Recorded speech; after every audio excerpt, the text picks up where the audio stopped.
Hello, hello, and welcome to today's edition from Talent Tribe TV. And as you can see, there's a change of environment. I'm no longer in a studio, and that workplace of mine is shut down for a week, and probably it'll be extended for another week or so. So, like any other, I'm working from home, and I'm sure many of you are doing the same. Things have changed, and we thought we got over it, but sadly, it's all back to square one, or probably worse than what it was before. So we're going to be talking about COVID, especially the second wave. How is it different, and what is the role of HR in managing this crisis? Look, this is not an engineering or a financial or a marketing or even a business problem. HR has got a huge role, in supporting businesses, supporting employees, and supporting the government and NGOs, and people's lives are at risk. So we have a huge responsibility as HR professionals. So without wasting much time, and I'm going to introduce to our panel.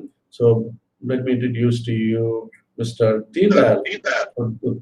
Those that were part of my earlier shows, Mr. Deenadayalan is a senior HR professional, worked with one of the top companies in India, and independent consultant now, and he's a different person, if I may say. So welcome, Dean, and we look forward to your contribution to today's program. Right. And I'm going to introduce to you my next panel today. My guest today is Joseph Victor Raj. He comes from an NGO.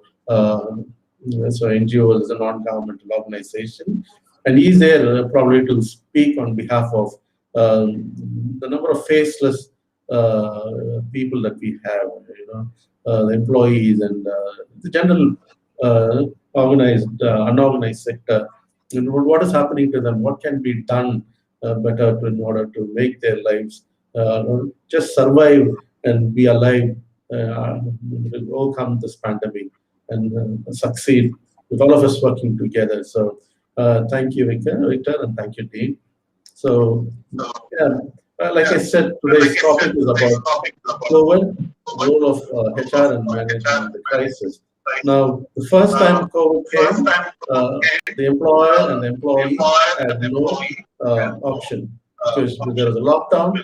The employer and the employee both had to stay away from work, and there's nothing much they could do. But the second time around now, there's no lockdown. I don't think it's ever going to come. The business have to survive. People have to survive. People have come to a stage where they're now willing to risk their life because they can't survive without having an honest means of income. So this is what has changed in phase two, COVID. So this is throwing enormous challenges in front of the organization and the employees and people in general. So, what are your views? Where do you see it? Because then Vicky, you can follow once he finishes his summary. All this pandemic is a little not new, except that it comes in different forms, different ways. And in a way, what it has brought to the table is better hygiene, better. But somewhere, the second wave, I think all of us have contributed to the second wave. Because we started taking it light, and especially the role of HR, I feel pain now when I see the migrant laborers who moved from Bangalore to Assam and back to Bombay and are now going back to Assam. Okay. And HR probably is looking at work from home, which is not everywhere.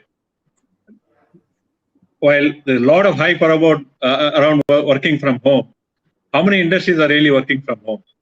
I only wish if agriculturists have taken a stand that they work from home, all of us won't be speaking here. Then I was trying to look at some of the companies. At least I have permission to share 2 companies' names, and some companies' names I will not like to share.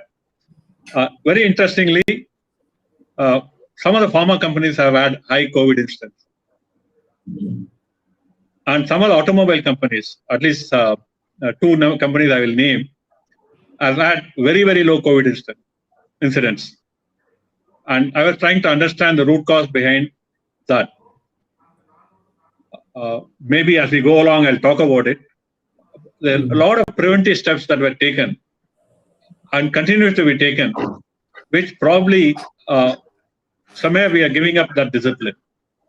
We're taking it for granted, except some WhatsApp jokes and all that happening. Are we making it a way of life? Maybe Victor could throw more light on that, especially in the unorganized sector, the challenges are more. Yeah. And then I'll share some examples on what they have done differently. Yeah, Mr. Giri was correct in telling that, all the work cannot be done from home. And he also listed, some of the occupations. And actually the list goes on, like even the farmers or fisher folks, a lot of small enterprises, and the carpenters or construction workers, plumber, they cannot, work from home. They have to travel to the work spot and they have to attend to the problems or even for the new constructions or new projects. And this type of unorganized workers, they constitute 96% of the workforce in India. Based on some trade unions estimate, there are 44 crore workers in India, out of whom like 96% belong to unorganized sectors. And only the remaining 4% belongs to the public sector as well as the organized private sector. And most of these unorganized sector cannot work from home. And that's why, we saw the problems of the migrant workers, especially during the lockdown #1 or the first phase of COVID. The one proper not given for lockdown with just 4-5 is the national lockdown took place with the stopping of all transport facilities and closure of all, except maybe banks and other some of the sectors. So it was a blow on the labor sector and also the common people. Interesting. Thanks for sharing those numbers, Vicky. Quite a surprise, isn't it? The number of the workmen, whatever you call it, in the unorganized sector is so huge, but we are talking about the organized sector. But the damage also is very high in the unorganized sector. Yeah. But the question is, we had a very bad experience. One, where people are walking, people dying. I had a question from that time onwards, so it's probably a good time now. Why did these people choose to walk such long miles and go home, and they even prefer to die home and not stay where they were? Is it because they felt they did not feel part of the organization, did not feel part of the town or wherever they were, or what contributed to that behavior? Question is to Victor or to me? To both of you. Victor, you could take the question, then I will support you. Okay. Yeah. Actually, right now, there is a lot of outsourcing of work.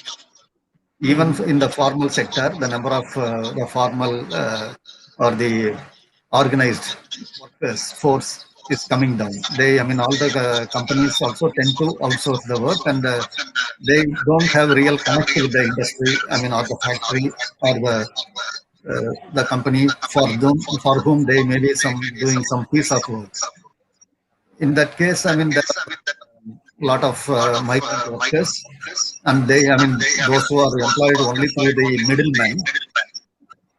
And they cannot approach the factory to take care of their livelihood during lockdown. That's why, they might have started, walking back to their places in spite, though they didn't have any transport facility and they don't have any Even for food, the hotels have to function, no? Like since then the only option left was like somehow reaching back to their homeland. Yeah, good point. I didn't think about that. Because of subcontracting, mostly you're right. Yes. Majority of such work for contractors, not to the direct organization themselves. Yeah. Dean, yeah. Very interesting, Victor, what you spoke about. I want to take the last April migrant worker challenges and see how it is today. Where was the emotional connect of the outsourced people with HR? Absolutely, HR speaks very high on data analytics, HR analytics, and I can showcase stories where they don't have data of who are the migrant workers who are working with the outsourced team. Where are they from? And it took more than 4 months to link that to Aadhaar. And then suddenly this vocally local slogan.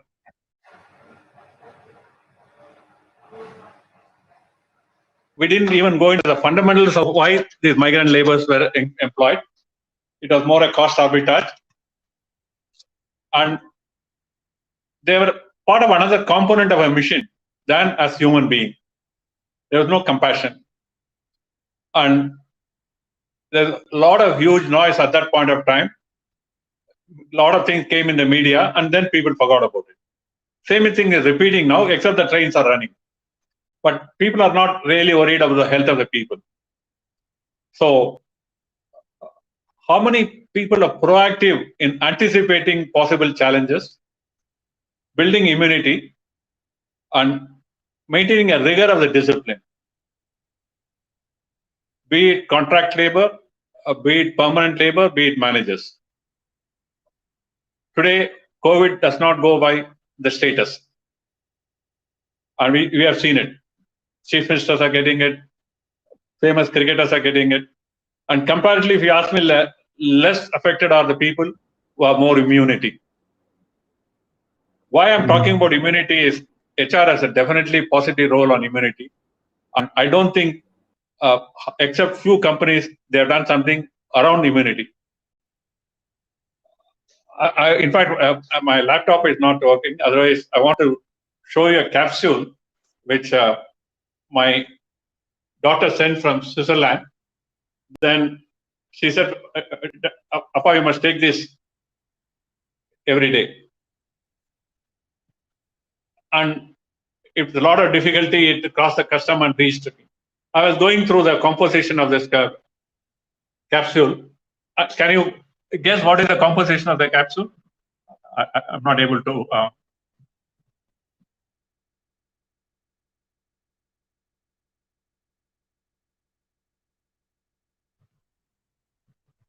Okay, it is called Echina Force. And this is nothing but our ancient Nilavembu.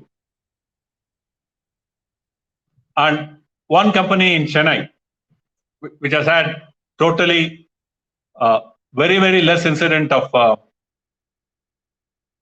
COVID. And they were working during COVID when the first wave comes and even now. And hardly any incident. And one of the important things they did is they took care of the immunity. Everybody was given the Kavasara Kudini, or whatever you call it, preempting that. And they used digital very powerfully and linked the digital to the artificial intelligence. Somebody has traveled 50 kilometers, that person has to compulsorily go through a test. And every employee was ensured that they maintain a social distance through digital. This is TVS, Lucas TVS in Chennai. Similarly, Amar Raja Batteries in Tirupati. They did a tremendous job. There, in both the places, I found HR taking a very proactive role. And they did not restrict this to organized, unorganized managers. Everybody had the same rule. There was no deviation. Be it visitors, be it. So somewhere I think HR has to play a very, very important role, both from a preventive step, then disciplining step, and then continuously monitoring step. I think this is something which, from an organized sector, I could speak about. When it comes to migrant sectors, which may be better equipped to deal with it because volume, a lot of challenges. Yeah. How do we really do it? And the second wave is going to be a little more different. Yeah, actually, I mean, I also want to highlight some of this unorganized sector in the GDP. And as you mentioned, if everybody is working from home during the pandemic, then the country's economy shouldn't have been disrupted. But whereas, as you know, like, I mean, all the families' economy was affected. Every, I mean, industry's economy was affected. The country's economy was also affected. The unorganized sector, they contribute around 60% of the GDP. And that's why, like, I mean, we have seen the breakdown of the economy during the pandemic. And I will give you just so initially, and maybe we can go into details in the coming discussion. Like, I mean, for example, if minimum wages is being implemented,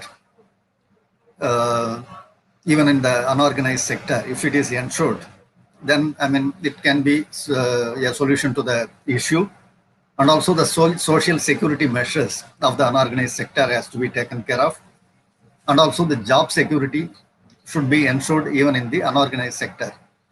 And when we were discussing about that unorganized sector or the contract laborers connect with the company, and I can quote the example of fireworks and matchworks example from Sivagasi.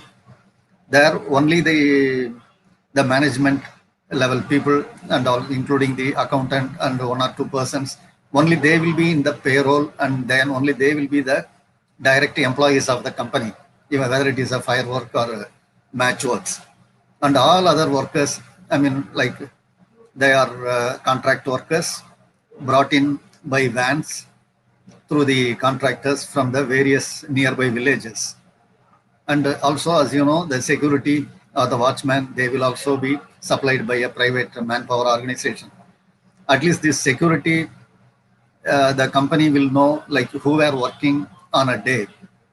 Suddenly, if there is an accident in a firework industry and suddenly 100 people died, the company will know the names of only the regular workers, those who are in the payroll.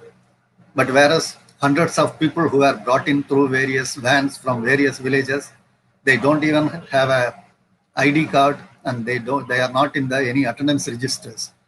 So, I mean, they are all nameless employees, invisible employees who are contributing to the company's economy. But if they lose their life also, like, I mean, the names are also not listed in even in the newspapers, and leave alone in the death benefits or insurance contributed by the company. So this is the weak social security given to the people who contribute more than 60% of the GDP. And adding fuel to the fire is the recent labor codes introduced by the government, mostly regarding the wages, regarding the industrial relations, regarding the social security, and the occupational safety, health, and working conditions of the employees. Most of, I mean, these labor codes, they do away with the trade unions, and they also deprive the employees of the rights which they have earned in the fighting for several decades. They have learned all these rights, they have earned all these rights, but with just introducing these labor codes, they will be losing all these labor rights. So solutions, but this is okay for this round, I think. You're bang on, Vicky. Like, the reasoning behind the migrant labor, the contractual system, and they're not even accounted, while their contribution is very high for the industry's profitability and the nation's economy. Very sad that these people are not even accounted. But when the first phase happened, when the the migrant labor sorry, had left the country, left their own states and towns, I know of certain industries who came and said, do you know someone, can you get people from here, get people from there? And the same, it's not a contractors, the industry itself was saying now, we'll fly them, we'll bring them by plane, we'll put them on, what do you call it, keep them isolated, we'll pay them for those 2 weeks, we'll put them in a hotel, we'll take care of them. It's not the contractor who's talking, it's the industry, because when the contractors left them high and dry, who eventually got hurt was the industry. So the industry cannot just wash their hands away by just saying they've got nothing to do with this migrant labor, it's just a contractor. But when the contractor fled, it was the industry who was bleeding. So I think what should have happened ideally was a very holistic approach that never happened. We thought we would have learned lessons. I'm not too sure whether it's still happening. Let's move on. We kind of summed up the challenges and the difficulties and all of that. Now, it's not kind of a blame game that we say the organization should have done this, the managers should have done that, and all of that. Okay, fair enough. We get that. But like I said before, now employees are willing to even risk their lives because they need to have an earning. The organization have to keep themselves running because they cannot afford to go back in a lockdown mode. Having said that, I'm wondering, where is government's role here in facilitating this? Telling the employee, feel free to go and work. I hope you don't get infected. But if you get infected, okay, you get 2 weeks pay or 3 weeks pay. You're guaranteed. Or we'll take care of your health. There is I don't know, legislation, whatever you may call it. There is a support mechanism that will take care. So you go to work, we'll make sure that you come back home safe. And with the same with the employers, when you keep them, make sure that they maintain space, maintain, like Dean said, ensure that the injections are given and all of that. Why can't the governments force it on the organizations? That is not happening. So for some reason, as we speak now, I don't see the government's role here. Lockdown seemed to have been the only approach that the government knew. Now government says, okay, no lockdown. So it's purely up to the mercy of the employer and the employee to fight for their own lives. Don't we think that there's more role for the government here? Dean, I'm interested in hearing your views. Okay. A country like India, with plurality and government's own agenda, it's going to be a very difficult question to answer. In fact, if you ask me, the people who head the government with different political shades have contributed to the second group. Look at the election rallies that has taken place in different states. Are we acting as a responsible citizen to ensure that people don't get affected by COVID? The after effects will be seen 10 days later, 15 days later.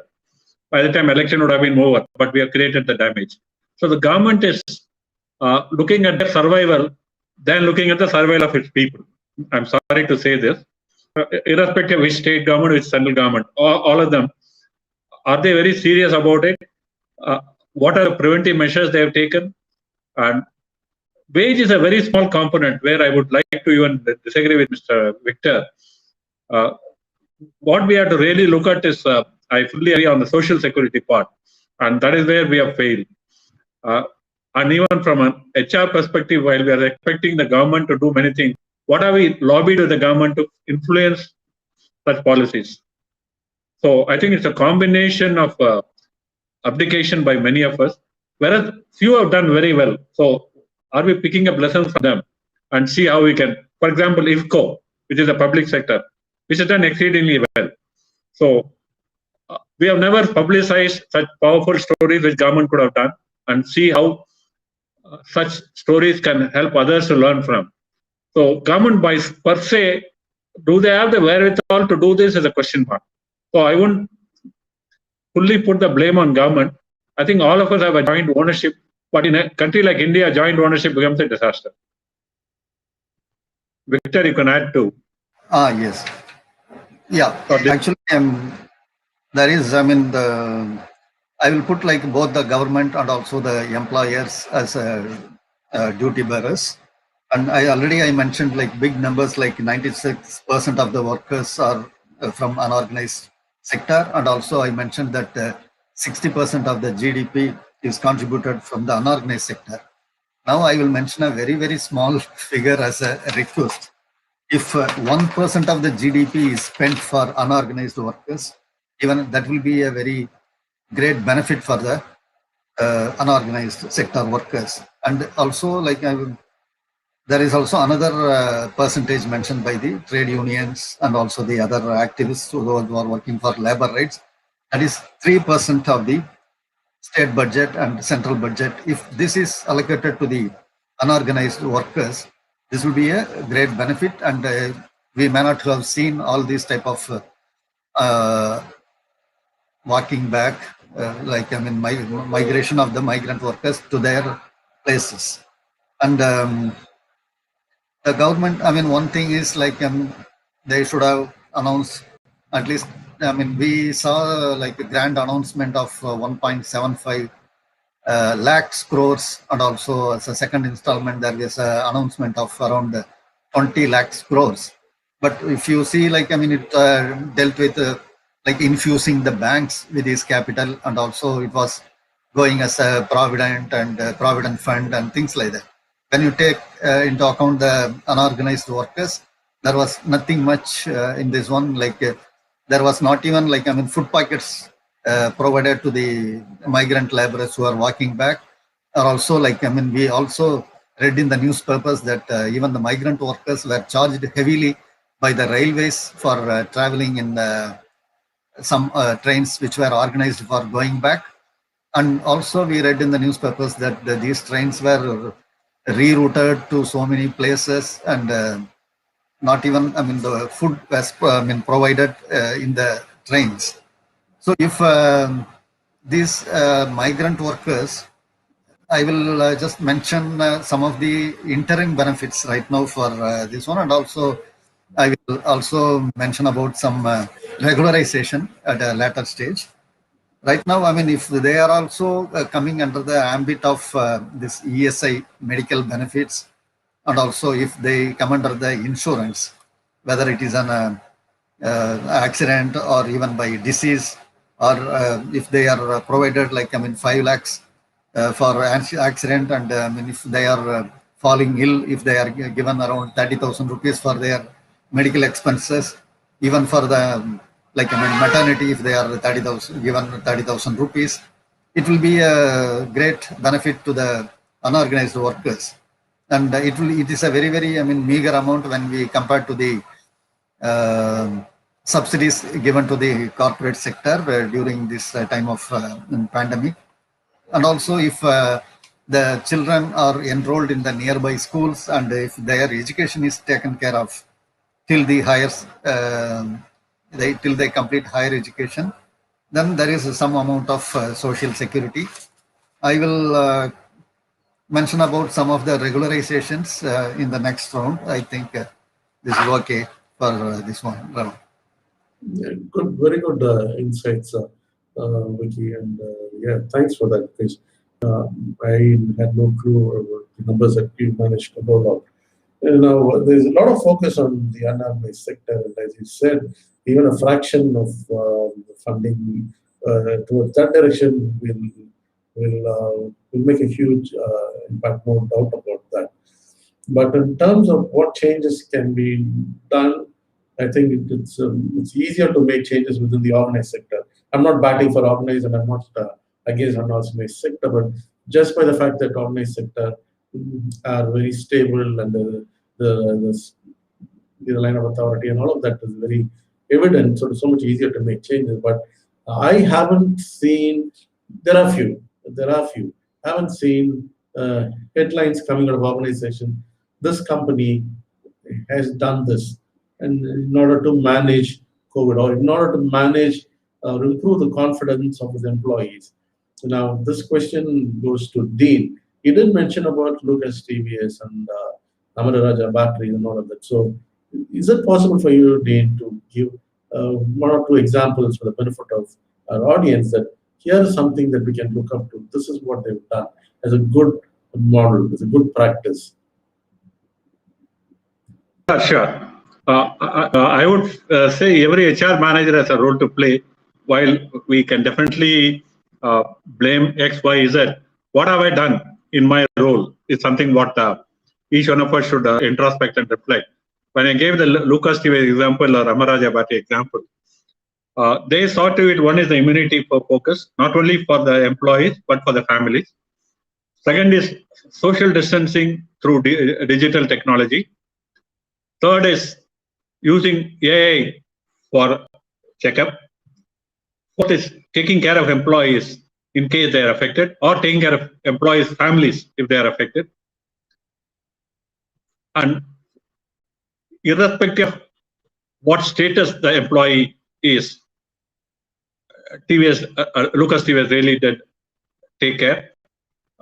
And same treatment given across hierarchies. There is no hierarchical difference. Yes, they had flexi labor, they had outsourced labor, all that, but all of them had the same treatment.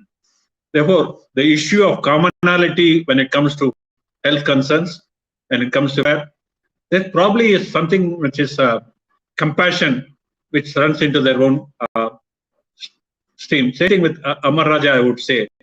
And I had a lot of struggle in getting this Amar Raja story published. I had to fight for 6 months to get the story published. So people are all comfortable doing a lot of workshops and work from home. But how many of us are seeing how even among the organized sector, how the blue collar are taken? I agree with you. It's more easy to do in organized sector than unorganized sector. Even in the organized sector, the white collar gets the importance than the blue collar, while they contribute to the bottom line. So I feel we need to really be not penny wise pound foolish. By spending a little extra, we could do more pre-monitoring, currently monitoring, and post-monitoring. And also, some of the children really suffered for want of adequate facilities for education in terms of online education.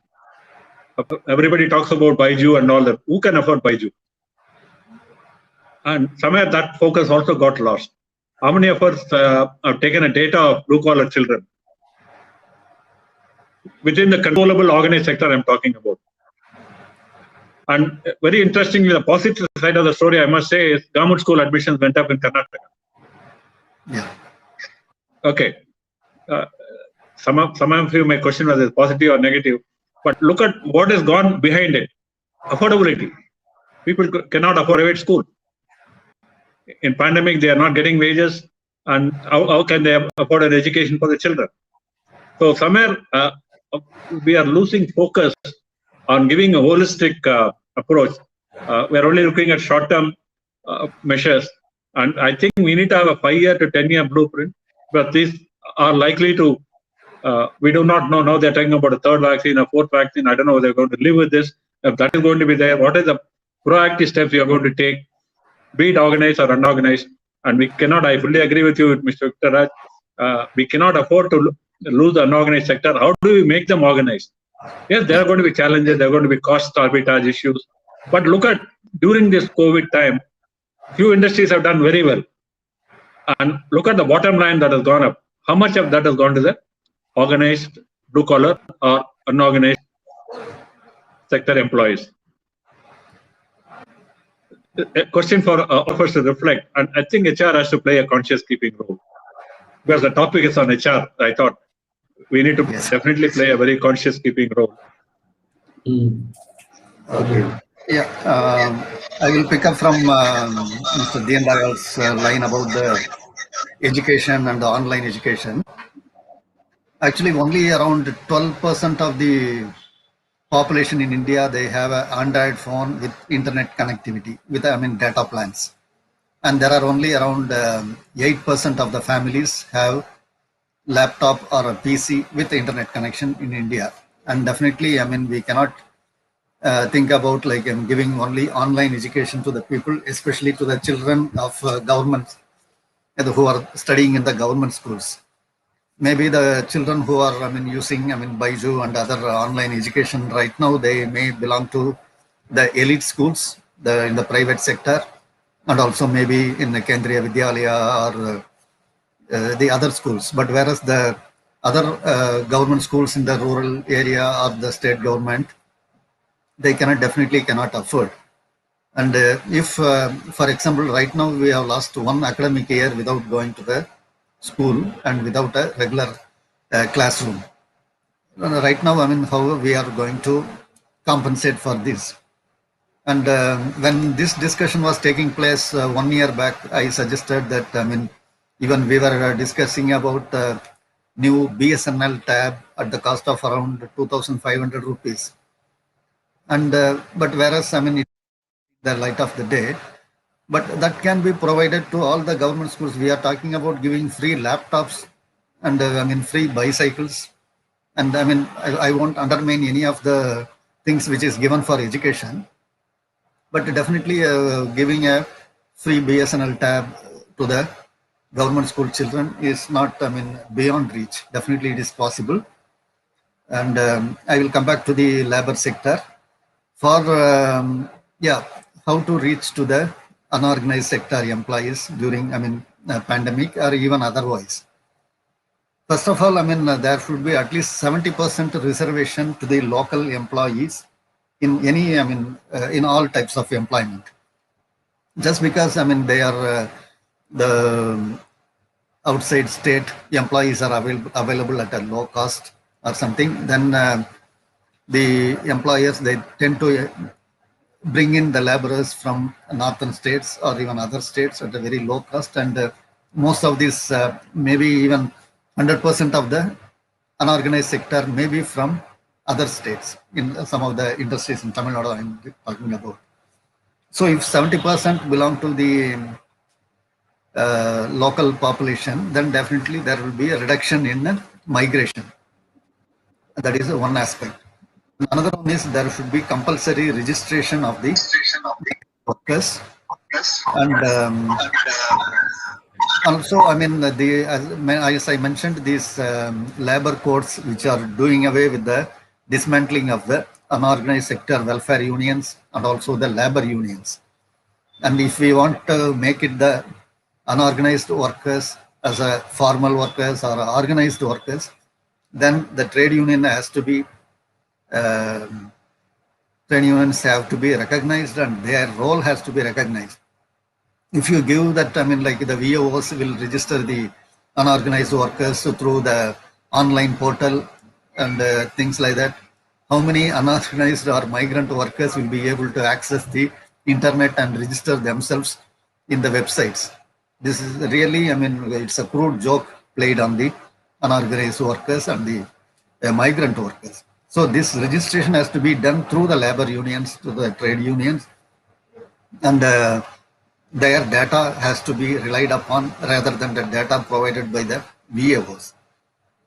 And also, I mean, as I mentioned, if the 30% those who are coming from outside, if they are properly registered, if they are provided ration cards, and if their family settlement is provided with a child care crash, and as I mentioned already, I mean, their education should be taken care of, their health care should be taken care of, then we would not come across any such like the re-migration or return of the migrant workers to their places. And another, I mean, the regular exercise which has to be done is the annual review of the migrant workers. How many are still returned, I mean, in the same state, or how many returned. This type of annual review has to be done about the migrant workers. I think I have talked too much during this round. I will cover the next round. Yeah. No, was good insights. But just trying to get back to our original topic. One of the things that in a half an hour discussion for me, the takeaway from both of you, Dean mentioning that, and you also touched upon that, is that one thing that can really make a difference to the current situation is compassion. Compassion does not have a cost. If you just have a compassionate heart, that will change everything. So I think HR professionals need to be compassionate because they're the ones who are responsible for people. And organizations would focus on other issues, but it's only fair that we be compassionate and do. Another thing that Dean mentioned, I'm quite interested to spend some time talking about that, is the deployment of technology in kind of harnessing or managing the impact of COVID.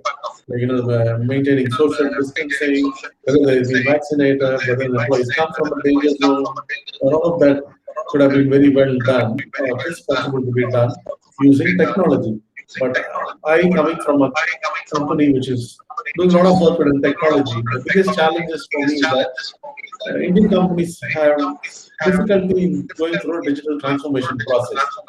They think, A, when you do digitally, when you give a solution, the solution B will do exactly like A. No, it has to be an efficient outcome. The process will be different. So, like an ATM and a bank counter. End of the day, both you get your money. But how you do is a different process. But I spent a lot of time, effort, and energy trying to prevail upon Indian enterprises, trying to educate them. You have to learn the process and be open towards digital transformation. That is not coming easy. And thankfully, Dean is saying this is what Lucas Stevens has done. And that the employer's commitment to digital transformation and getting those technologies embedded within the organization will go a long way in managing COVID. Don't you agree with that, Dean? Absolutely. Forget technology. Even a simple thing like Aadhaar, if that has been linked and we would have created a digital connect, while it's nice to talk in platforms that we are digital India, Aadhaar is right under the Aadhaar, I will not get into it, but Aadhaar can have done a lot of things. Like when Mr. Victor was saying, there's a law that all labor should be registered, and it has been violated. And neither the unions have gone to the court to pull up the labor department, nor management is very comfortable that labor department has not enforced it. True. So migrant labor should have been registered. So everybody has abdicated their role. Unions abdicated the role, management abdicated the role. HR was comfortable being more loyal than the king. And suddenly when migrants started walking, everybody is now talking about the law. The law was there 10 years ago. So somewhere all of us are doing a balance of convenience approach, what suits us. Forgetting a bigger picture. I completely agree. Sorry, before you can come to. No, actually, Mr. Didi was correct, and this government and the employers and trade unions, they not only abdicated their responsibilities in the initial week of this walking. Even the Supreme Court mentioned that we cannot go and prevent the people who are walking, and we are not responsible to tackle the issue. And after the civil society and public, they condemned this insensitivity by the Supreme Court. Then only later they said that we have to, the respective state governments have to take care of the migrant workers. And after there was also a very sad accident in the railway track, after which the issue was taken cognizance by the Supreme Court, and after that they ordered the review of the situation. So, there are 4 pillars of democracy, and everybody should be be sensitive to the issues of the migrant workers and also the unorganized workers. Yeah, Selvin, you can carry on, and I will. No. I was just trying to join with the Dean's point with Aadhaar. If only they'd done that, how, I don't know what word should I use, how insulting is it for the government to say they have no numbers about migrant labor? You're not talking about organizations, you're not talking about an inspector, you're not talking about a state. A central government, the premier agency, says they don't have no numbers about migrant labor.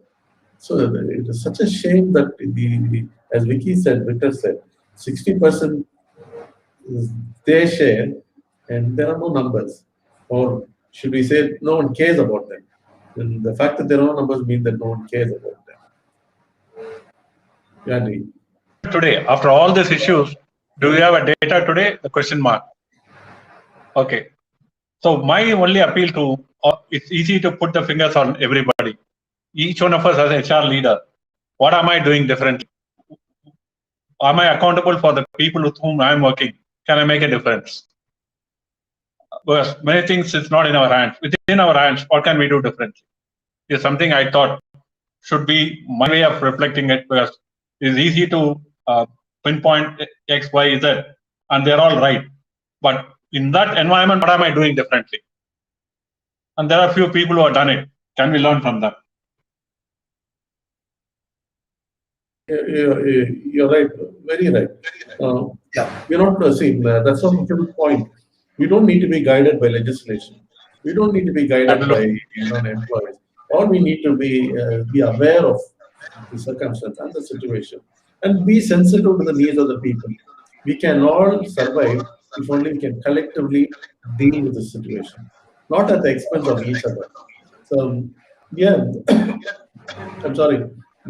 It's now we come almost to the end of today's show. I was about to ask a question that I kind of Dean preempted it. Now, first to Vicky and then on to Dean. Now, what would you suggest as a remedy? I know there are no right or wrong answers, perfect answers, but what would your suggestion that would help us manage this better within organizations? What could we do? Like Dean said, it is each of us assuming we have to do, not the government having to do something. What would you and I have to do that will help to manage the situation? Thank you. Yeah, as I mentioned earlier, there is growing informalization of labor. And previously, I mean, there were a lot of, sectors under organized sector, but even now they are being informalized, and the what do you call the subcontracting is taking place, and outsourcing is taking place. The HR managers have a greater role in formalizing the labor sector, which was earlier, already which was in the formal sector. Not only them, even there is a responsibility for them to bring back the formal employers to the formal sector once again, and also a lot of informal employees and also the unorganized workers have to be organized and brought into the social security measures. As you know, the corporate sector, even the private companies, they are doing, all this multi-level contracting and outsourcing only to abdict their responsibility of providing the social security to the laborers. So, they have to, right now we are talking about the corporate social responsibility. The responsibility should start from ensuring the rights of their own workers, whether they are in the formal or informal, or whether they are directly employed or employed through the contractors. So this will be a first step in addressing the labor force. And also, these 4 bills have to be definitely opposed. This will make the labor sector further unorganized, and it will do away with all the social security measures and also unionization of the workers. It will also dilute the rights of the workers, and all the welfare boards for the unorganized workers. All these things will be diluted if the 4 codes come into force. And we have, as a child rights activist, I have always been highlighting that all forms of child labor should be abolished.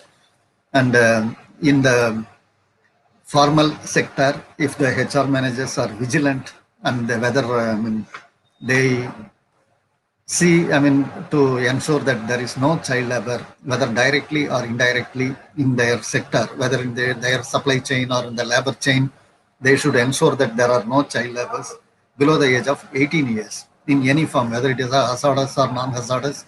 Everything is hazardous for the children. So all forms of child labor should be banned.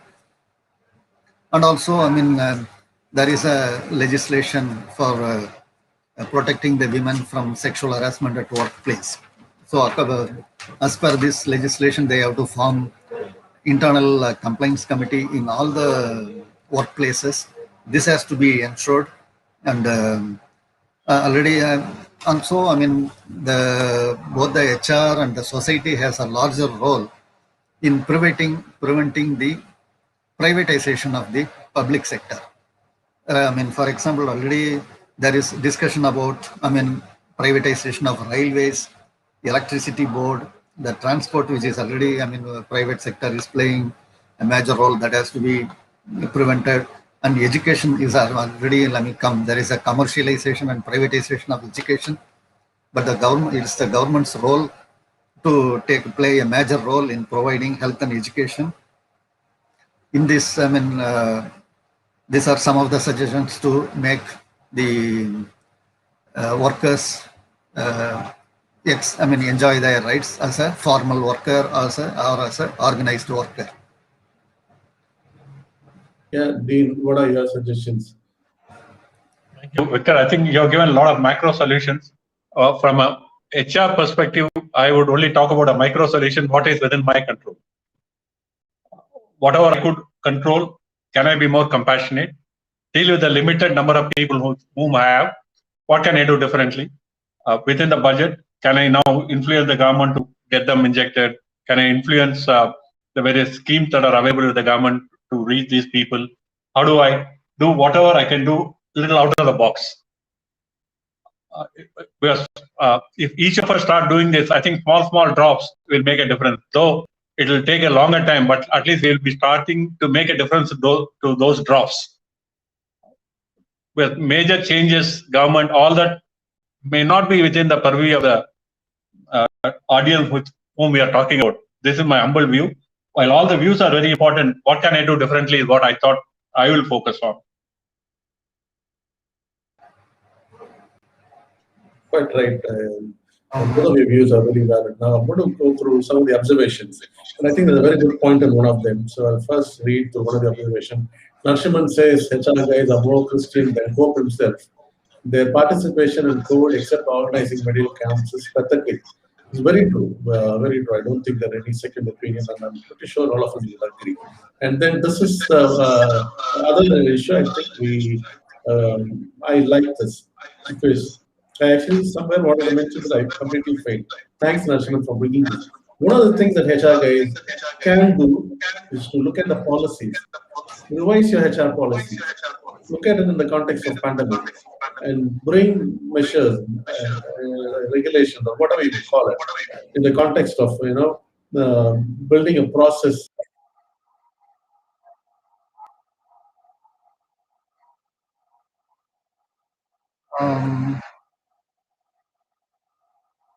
Is it a question directed at me? I lost the question. Selvin, can you? Yeah, Vicky. The question is for everyone. And we should work around it. That is within our purview. Hats off, Narasimhan. I think all of those observations that Narasimhan made are quite valid. Vicky, did you have an opinion on what Narasimhan has mentioned? I mentioned that the HR has a major role in organizing the unorganized, and also increasing the percentage of organized workers than the unorganized workers in any factory setting. That will be a first step to ensure the labor welfare in the organization. So definitely the HR has a major role in organizing the unorganized. They need not do, for example, form a labor union or anything, but bringing them into the purview of organized sector, that will be a great help in ensuring the livelihood rights of the workers. Right. If there are no more questions or if there are no more observations, I think in all we've had a very good discussion. And my takeaway from this that there's a point we have to do what is within our control rather than look outside and look for blaming someone. That's a long haul. It may happen or may not happen, but what can certainly happen is we have control over what we are doing by ourselves. And the second point is that compassion. If you have a compassionate heart, things will follow. So, and then we talked about technology and policy, like Ashman mentioned, are excellent input. So, if there's anything you need to add, Deenadayalan, and thank you before we go. Otherwise, we're going to close this episode. Any other Yeah, further? Yeah. actually, one sector which cannot be even like become organized sector by the HR is that domestic workers.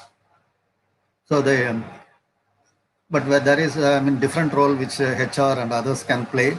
Like we can influence the government or persuade the government in ratifying the Convention on Domestic Workers. It's an ILO Convention number 189.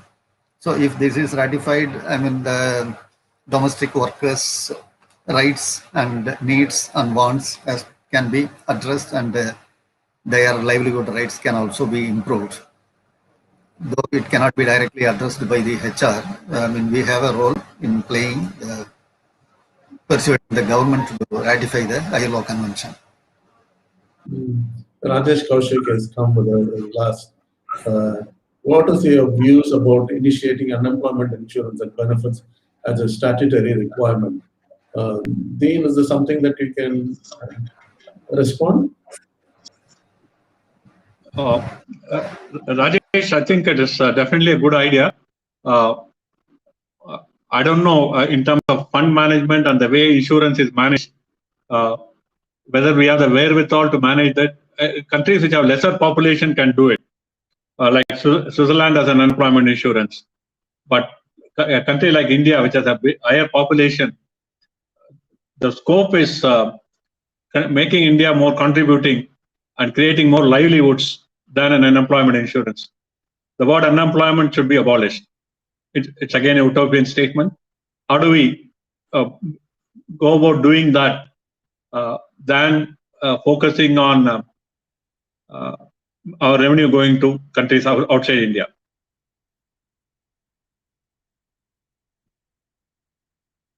Excellent point, Dean. I kind of agree because I've seen a few countries overseas. The numbers is a big thing to consider. It's not going to be easy given the size of India and the complexity that it offers. Like I said, we don't even know the number of migrant laborers, leave alone bringing such insurance. Yes, if it happens, nothing like it. It's great. And okay, with that, Rajesh, Natsuman, thank you for your observation. And Dean and Vicky and Taraj, very kind of you to come and participate in today's episode. Very, very valuable information. And there's one other, before we go, Lakshman raised another observation. Pandemic to call. We just killed our dislocation, which HR has to handle from 2023 onwards. HR has to work locally vocal, and to add to what Mr. Victor said, HR can at least organize the servant maids of working in their own teams and find out their challenges or what their concerns are, and can they compassionately reach them. Forget social advocacy. In my organization, every house is employing servant maids. Once in a year, can they have a get-together of the servant maids? It's something which is unique to be attempted. This came on a flash of a moment now when Victor was saying this. Oh, that's a great thought. And yeah, Dean, if you succeed in doing that, we'd love to see that happen. Yeah, wonderful ideas. Great. At least an emotional touch will happen that somebody is caring for. True. Well, one of the things, again, we're not boasting about each other, but the last year when we started, even up to now, and we stopped our driver, we stopped our mates, and we keep paying them, not cutting a salary, even 1 rupee from them. Our difficulty is us, their challenges are different. They have to pay their rent, they've got kids to study.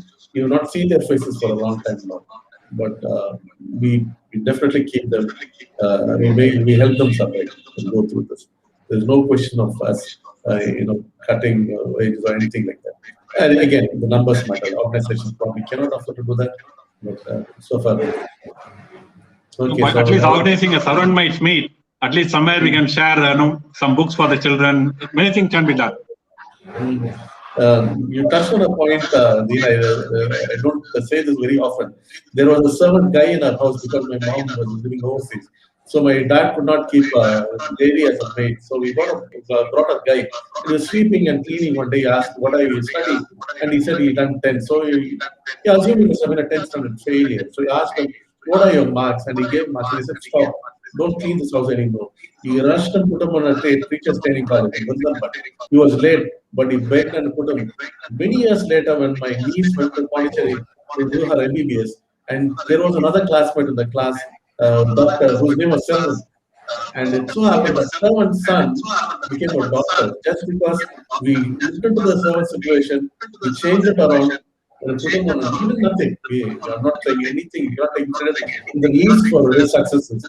But to look at the servant situation and look what can be done to change that environment has gone a long way. Vicky, you've thrown a great seed at us. Looking at one small area, servant based what we can do. I think that's the seed we needed from. And Dean has had thousands of experiences. I'm just rambling one or two, and he's got such life experiences to share. Okay. That's a great learning for me. I got an insight from Victor on the surrounding. We can do something different. Definitely. On that note, let's conclude today's event. Thanks, folks, once again for coming and participating. Thanks for the opportunity. This is very close to all three of us. Thank you. Until next time. Okay. Thank you for the opportunity, Shavin, and thank you, Mr. Deenadayalan. Yeah. Thanks, Victor. Nice meeting you. We'll be in touch.